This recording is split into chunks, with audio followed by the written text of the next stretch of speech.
la semaine prochaine. Le maître d'ouvrage, c'est celui qui commande et qui paye. Et le maître d'œuvre, c'est celui qui conçoit et qui fait réaliser. Donc le CMN, qui est un établissement public sous tutelle du ministère de la Culture et qui a notamment la DCMC, Direction de la conservation des monuments et des collections, en charge donc de la maîtrise d'ouvrage, des travaux de restauration et de réparation. Donc c'est lui confié la maîtrise d'ouvrage du projet de Villers-Cotterêts, donc par l'Élysée, par le président Emmanuel Macron. C'est la première fois qu'on a une commande présidentielle sur un monument historique aussi. Il y a deux maîtrises d'œuvre principales, la maîtrise d'œuvre ACMH et la maîtrise d'œuvre aménagement intérieur scénographie. La CMH a tout un bâtiment à restaurer, mais un bâtiment à restaurer, c'est plein de sujets. C'est les murs de façade, c'est les menuiseries, c'est la charpente, c'est aussi des aspects très techniques, parce qu'il y a beaucoup de reprises en sous-œuvre également. Tout ce qui est réseau, tout ce qui est fluide, parce qu'il faut amener de l'électricité, il faut que ça fonctionne, il faut qu'il y ait de l'eau, il faut qu'on évacue, enfin, il y a toutes ces choses-là. Il y a des ascenseurs, parce qu'il faut aussi, on est un ERP, donc il faut faire circuler les personnes. Il y a du Wi-Fi, il y a différentes choses. Et il y a aussi toutes les parties sensibles qui relèvent de tout ça, tout ce qui est décor sculpté, restauration des décors peints, les menuiseries, tout ce qui va être aussi reprise de ferronnerie. Enfin, ça fait beaucoup de sujets. J'ai toujours voulu être architecte. Petite fille, je dessinais des plans. Voilà, je dessinais des perspectives. J'avais toujours beaucoup d'émotions quand je voyais des bâtiments, notamment anciens. Après le bac, avant de m'orienter tout de suite sur l'architecture, j'ai choisi de faire un doc d'histoire de l'art parce que j'aimais aussi tout ce qui était artistique. Après ces 2 ans, j'ai rejoint l'école d'architecture de Lyon. Ensuite, je suis rentrée dans la vie professionnelle, en maîtrise d'œuvre, donc casquette vraiment d'architecte. Pas tout de suite en maîtrise d'ouvrage, mais en études préopérationnelles, études de faisabilité, pour voir la viabilité d'une opération avant de la lancer. Donc ça, c'était pour le ministère de la Défense. Donc c'est là où j'ai fait vraiment de la conduite d'opération pour la première fois en tant que maîtrise d'ouvrage. À un moment, j'ai vu un poste qui était au CMN en tant que chargée d'opération et je me suis dit que c'était l'occasion de changer de ministère et d'aller voir un petit peu plutôt du côté monument historique. Ça va de soi, il y a malgré tout une logique dans le parcours avec le rapport à l'histoire qui était très fort. Ça fera 4 ans en février. À ce stade de ma vie, c'est le projet de ma vie, oui, ça c'est sûr.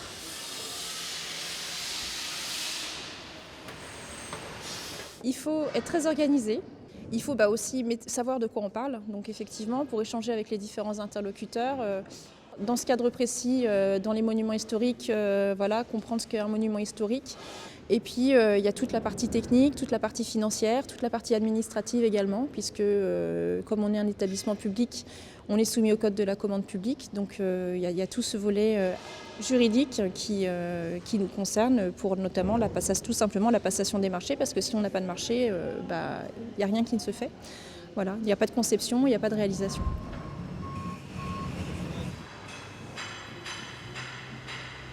J'ai pas de frustration ou de manque en termes de conception aujourd'hui.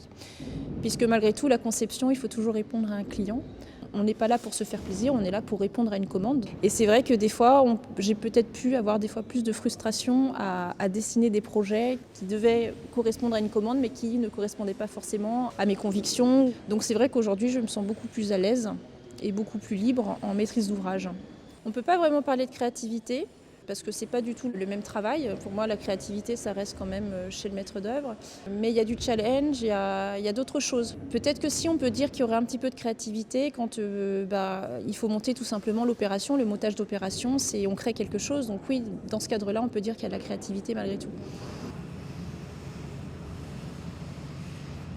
Tous travaux, dans tous les cas, font l'objet d'un dossier administratif de présentation du projet, c'est-à-dire qu'on donne tout le détail du projet. Donc ça, c'est l'architecte en chef qui établit ce dossier-là.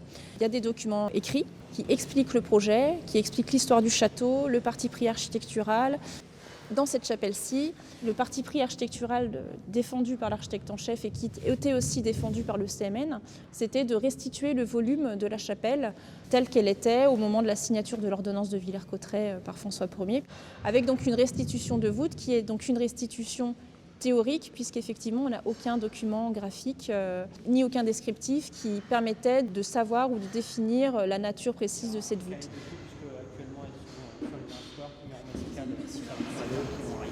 C'est bon pour tout ce qui est reprise du retable, des piédestaux des retables, c'est tout bon pour vous là? Oui. Ça va? Vous avez étayé? On rencontre des sensibilités ou pas très diverses, mais j'ai envie de dire que ça se fait, en tout cas pour mon cas, ça se fait assez naturellement d'adapter le discours en fonction des personnes qu'on a en face.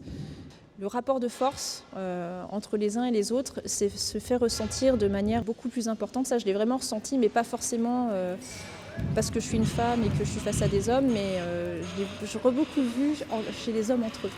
Je suis dans un métier qui est très technique. Il faut qu'on prouve à l'extérieur qu'on n'est pas là par hasard. Donc en fait, la féminité, on la met de côté. Et la réunion se passera dans l'aile est du séchoir, la présentation du prototype. Alors les réunions de chantier, il y en a beaucoup sur ce chantier. Ces réunions sont organisées par les maîtrises d'œuvre en fait. Et on a donc l'OPC qui s'occupe de tout l'ordonnancement du pilotage et de la coordination des entreprises. C'est le gardien du temps, c'est lui qui établit le planning, l'ordonnancement des tâches entre les différents corps d'État. Quand on sera en grand frontal, oui, on accédera par le foyer haut, mais en petit frontal, on accédera parfois. On fait la réunion de chantier directement sur le site. Ça nous permet effectivement de faire le contrôle, parce que ça c'est très important, de venir toutes les semaines, voire plusieurs fois par semaine, et de regarder l'avancement des travaux. On a le bloc de marche amovible. Ici on a la prise de main qui se retrouve aussi de l'autre côté, qui permet de manutentionner le bloc de marche. C'est-à-dire que ça va souffrir à la rayure, ça va... on n'a pas tout le temps en fait. Ça va évoluer dans le temps. Que dans cette position. Qu'est-ce qui bloque la marche? C'est ça. Okay. Pareil, c'est le système de boutonnière. Et on la met en hauteur et on la clipse. Voilà, elle a une partie mâle qui rentre là-dedans et ensuite qui ça peut être descend. bien qu'on aille voir la verrière qui a fait débat. Elle s'insère dans une architecture existante, c'est-à-dire juste au-dessus d'une corniche, avec des pénétrations dans les murs de façade qu'il a fallu calculer pour avoir toutes les reprises de poussée, notamment horizontales. Le sommet de la verrière ne dépasse pas, on va dire, la lège des lucarnes. Un moment d'émotion, plus que l'escalier du roi, c'était la restauration des décors de l'escalier de la reine. On a ces scènes mythologiques qui sont représentées et qui sont d'une facture complètement différente par rapport à l'escalier du roi. On retrouve cette finesse des sculptures de la Renaissance, empreintes d'antiquité. Et c'est vrai que d'être à touche-touche avec les caissons et de pouvoir regarder ça de près, regarder les détails, pouvoir prendre des photos, ça c'était un beau moment. Avant que les travaux ne commencent, le château était vraiment lugubre. Et par exemple, là, la cour du Jeu de Paume, imaginez, vous êtes dans une cour, comme une cour de prison, si vous voulez, avec des parpaings qui ferment toutes les menuiseries. Et moi, je n'avais qu'un rêve, c'est qu'on dépose tous ces parpaings et qu'on mette en place les menuiseries et qu'on retrouve toute cette transparence. La chose sur laquelle j'étais la plus impatiente, c'était que la lumière pénètre à nouveau dans le château.